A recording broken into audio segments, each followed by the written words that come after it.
Los Corresponsales, un programa dedicado a observar la imagen que tiene México fuera de nuestras fronteras.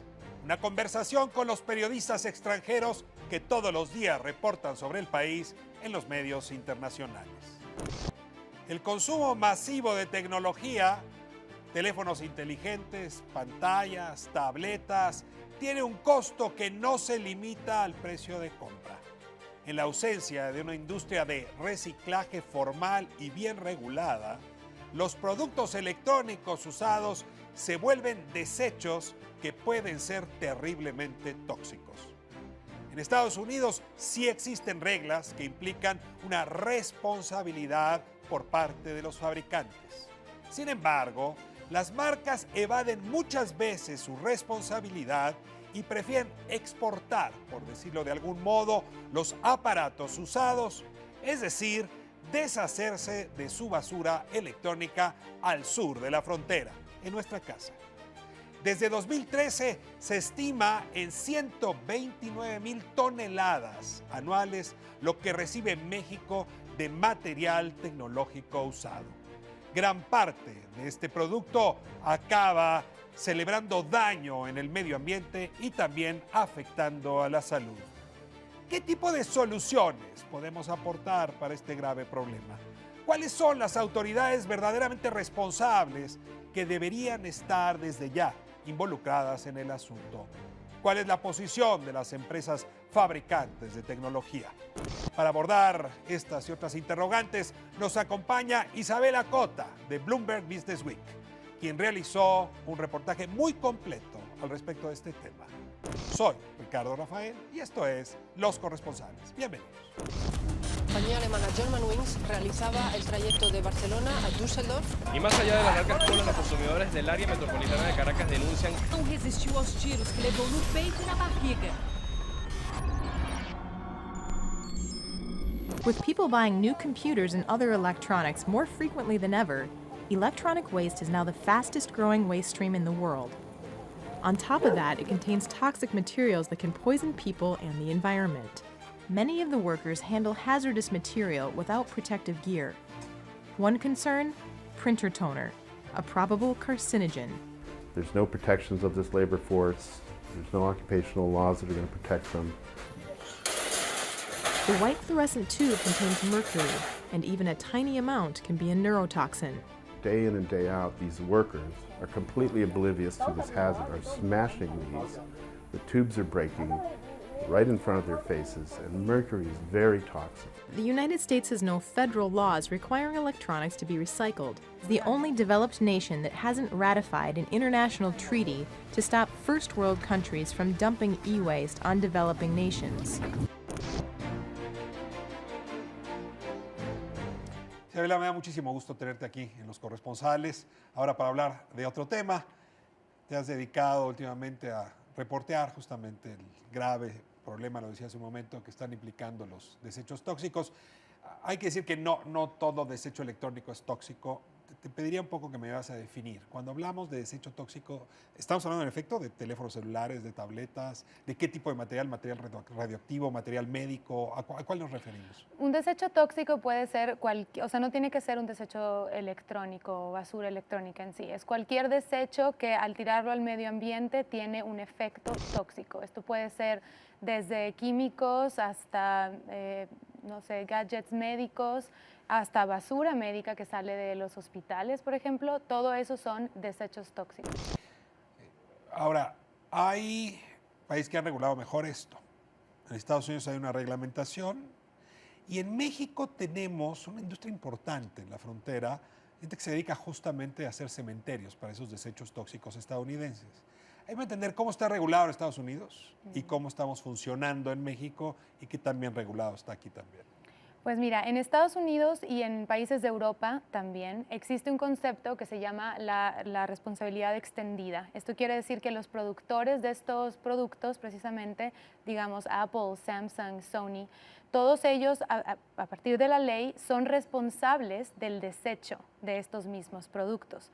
Entonces, lo que estas compañías tienen que hacer en estos países... Los responsables es producen el teléfono, lo venden y Exacto. Cuando el usuario lo desecha, ellos son responsables de recuperarlo en la basura y procesarlo o tirarlo en un basurero de manera segura, reglamentado. digamos. Tienen que asegurarse de que se deseche de manera segura o se recicle de manera segura. Entonces, cada estado en los Estados Unidos tiene una manera de hacer que esto funcione de esta manera, cada estado tiene su presupuesto para hacerlo funcionar. Sin embargo, lo que está pasando es que muchos de esos residuos nunca regresan a los productores y terminan pues cruzando la frontera. A veces los vemos en toneladas, a veces los vemos en camiones y a veces los vemos a través de hormigas contrabandistas. A ver, me estás hablando de un contrabando de Estados Unidos hacia México que pasa clandestinamente. Ahora que va a haber un muro, a lo mejor va a ser más difícil, pero lo dejamos para otra época. Pues ¿Cómo tendríamos pasa que ese ver. material? ¿O por qué es un buen negocio para quien lo pasa? ¿O por qué podría ser un buen negocio para quien lo recibe aquí en México? Bueno, se llaman hormigas contrabandistas, pero en realidad técnicamente no estamos seguros si es contrabando o no. La razón es porque dentro de los países de la OSD hay este acuerdo de que no se puede desechar cosas tóxicas entre países, porque todos los países tienen clasificado los desechos electrónicos como peligrosos. México es el único país de la OSD que no lo tiene clasificado de esta manera. A ver, empezamos por aquí con el problema en México. En Estados Unidos está reglamentado. Exacto. Los productores son responsables de lo que acabe ocurriendo con sus productos. México no lo tiene reglamentado, lo cual hace que los productores puedan venir a tirar su basura de este lado. Los productores no llegan a tirarla, es solo que no, en realidad no se hacen responsables de dónde termina su producto y muchas veces, muchas veces, termina en México. ¿Por qué México no ha reglamentado el asunto? Pues 2 veces se intentó pasar en el Congreso una reforma de ley o un cambio en la ley que pudiera darle a los productores o por lo menos a los grandes corporativos que son consumidores y por lo tanto que desechan mucha basura electrónica, esta responsabilidad que se hace en otros países. Pero en las 2 ocasiones el Congreso lo mató. ¿Encontraste lobistas, cabilderos que hayan impedido que esto ocurriera? Pues fue muy interesante nuestro proceso de reportaje, que fueron meses. Desde marzo estuvimos haciendo esto. Hablamos más bien con las personas que estaban en el Congreso en ese momento, precisamente porque los grandes consumidores y quienes desechan esta basura no quisieron nunca hablar con nosotros. Ahora, en México la pepena de basura es uno de los negocios más corruptos, clientelares, incluso políticamente tienen muchísima fuerza. Y entiendo que lo que antes era clasificar pues basura, digamos, de todo tipo, hoy estos grupos están fuertemente interesados en poder manipular este tipo de basura porque deja muy buen dinero. Pues bueno, tal vez quienes viven en la Ciudad de México ya saben que hay una colonia entera que se construyó sobre basura. Esa colonia se ha transformado básicamente un deshuesadero de este tipo de basura. Tú fuiste a este basurero. Así es.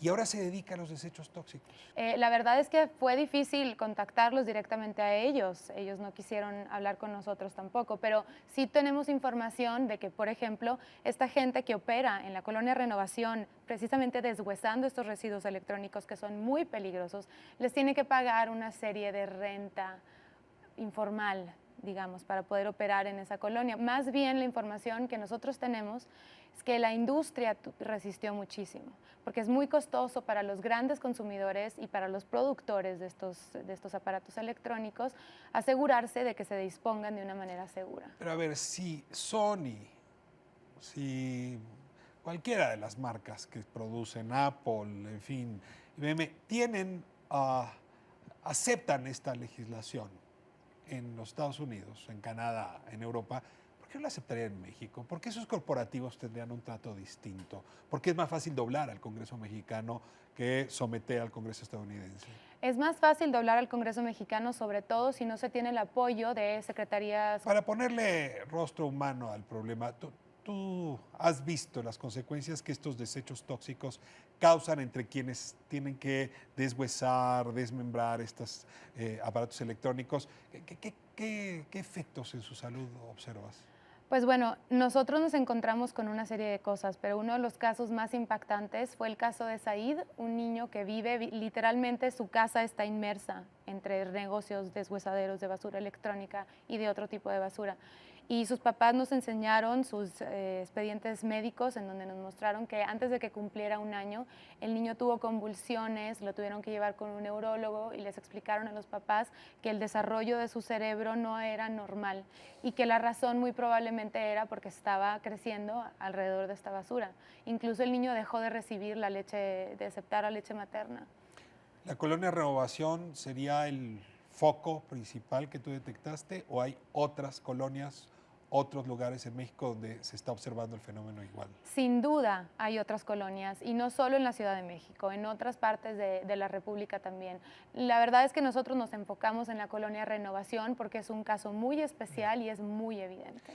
Por último, ¿cuáles son los productos a los que habría que tenerle más cuidado? ¿Baterías, teléfonos, Bueno, computadoras? Para nosotros como consumidores todos los productos son perfectamente seguros. Más bien como consumidores lo que tenemos que hacer es asegurarnos de que nuestro producto llegue a las manos del productor. Entonces hay diferentes maneras de hacerlo, hay que buscar a la tienda donde lo compramos, por ejemplo, hay que buscar a la empresa a través de internet. Para devolverlo ahí. Exactamente. A ver, una pregunta. ¿Y las partes, una vez que ya no se usan y regresan al productor, el productor las vuelve a reutilizar, las Así es. utiliza de nuevo? Ajá. O sea, son insumos que producen muy buen negocio. Muy buen negocio. O sea, el que se dedica a desmembrar estos productos les va muy bien. Les va muy bien. O sea, una tarjeta electrónica te cuesta en promedio 1 kilo de tarjeta electrónica que viene en casi todos los productos. Te cuesta ahora más o menos unos 250 pesos por kilo. Entonces tú te imaginas en una ciudad, solo la Ciudad de México, solo más de 20 millones de personas, ¿cuántas tarjetas puedes sacar? ¿En otros países observas un negocio formal, una regulación formal sobre esto? Sí, en Estados Unidos hay empresas enteras que se dedican a hacer esto de manera formal y sus empleados están completamente protegidos en contra de cualquier efecto. Elena, pues nos revelas aquí un asunto que no estaba en la mira. No sabes cómo te agradezco. El buen periodismo siempre hace bien. Ese no es tóxico, sino su contrario. Muchas gracias, Isabela. Seguimos hablando. Gracias. Gracias a usted por habernos permitido entrar a su hogar para hablar de este tema que ya no es de un país o de otro. Ya casi no hay temas de un país o de otro. Y por eso, Corresponsal es un programa que nos permite ver a México en el espejo del mundo. Nos vemos la próxima semana, Canal 13.